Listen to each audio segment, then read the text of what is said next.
Dito ka ho, dito. Ayan o, ang dami o. Okay, feeding time, baby! Feeding time! Dali, feeding time. Huwag na yan, madadaanan na yan kuya. Dito sa unahan. Doon ka! Oh, lalaki ma oh. Lalaki. So ayan mga par, good morning. Papakain tayo ng bangros. Oh, ayan. Pasabog mo kuya. Para mapakain natin lahat. Nga. Lalaki na oh. Dito. Para mapakain natin sila lahat.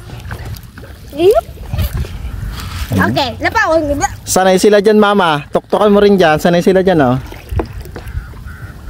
Okay mama, ang dami oh. Daya ni mama, kinuha mo dyan lahat ah. Tuktukan mo dyan ma. Tuktukan mo kahoy.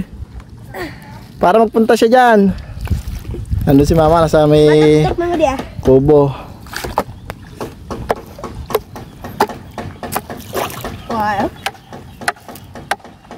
Doon ako sa likod ha, sa likod ako. Okay. Para mabalance ko. Ingat kayo ha, baka mahulog. Apa? Sa unahan ka. Sa unahan ka.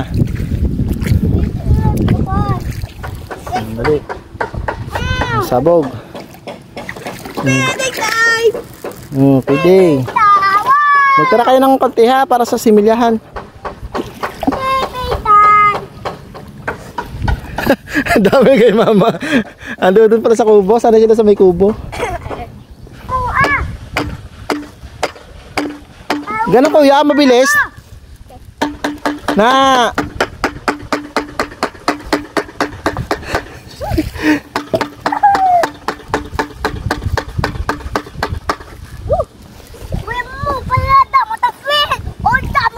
Oh, damo oh. Yan maganda pala na igagala ganito oh.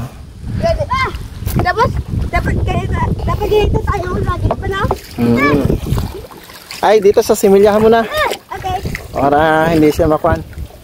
Oh, kato sa similyahan, paikutan natin muna. Kapit. Lakat. Mek, lakat. Lakaton. Doon, dali. Mek. Ako yung buti siya pa ha. Oh, lagay mo tayo similyahan. Palibot. Agyokon ko pa. Hindi. Strong ka. Oh, lakat. Gilandag. Na, muna. Dami doon mga paro sa kubo yun oh. Ala, namingwit na. Namingwit na si commander doon oh. Libot, kuya, dito. Sige. Dali, mamimingwit pa tayo. Dali, si mama namimingwit na. Ito mga parang yung mga similyahan naman. Dito pa nakalagay yung pagkatapos ng ating harvest dito. Medyo malalaki na to. Halo yung mga bangos natin dito. May 4 isa. Ibig sabihin na 4 isa. 4 na piraso 1 kilo. Meron 3 isa. 3 piraso 1 kilo. Hindi pare-pareho. May 5 isa. Dahil yung iba ay mga pasaka. Oh, dito. Ikot siya, libot. Ibig sabihin ng mga part dito ng pasaka ay pinapasok pag malakas ang tubig, malaki. Binubuksan yung trampahan para pumasok. At may mga nakukuha tayong mga similya. Yun ang inilalagay natin dito. Yan, ngayon lang tayo nagpid sa mga par dahil nag-alanganin tayo sa lumot. Naubusan na tayo ng lumot dahil medyo marami itong nasa loob ng area nito. Yan, ito naman yung mga similya na after natin ma-harvest yung nandito sa kalaparan ay kukunin naman natin itong mga nandito para ilipat sa kalaparan.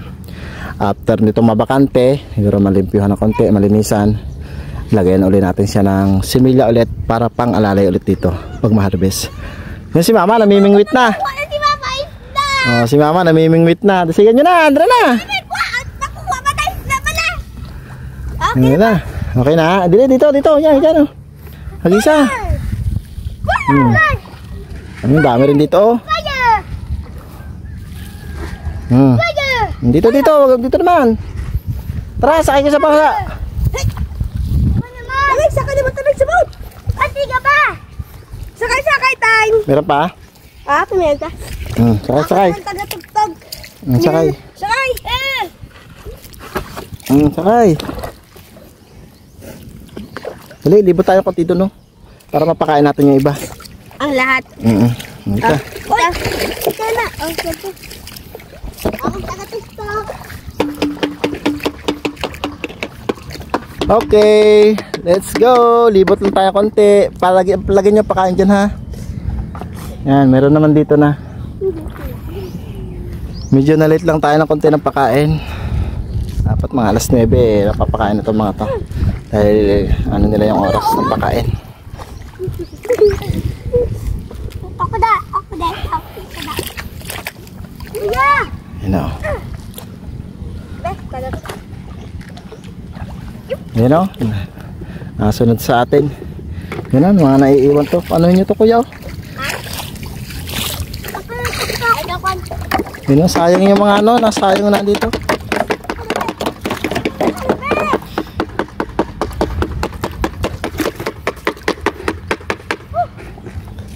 Si mama namingwit na. Ay, ma! Nakakuha ka ba? Wala. Ma! Ayaw mga par. Try namin mamingwit naman. No! Dapat nagdala tayo dito isa? Pamingwit, no? Oo, pa ako makuha. Lalaki ako.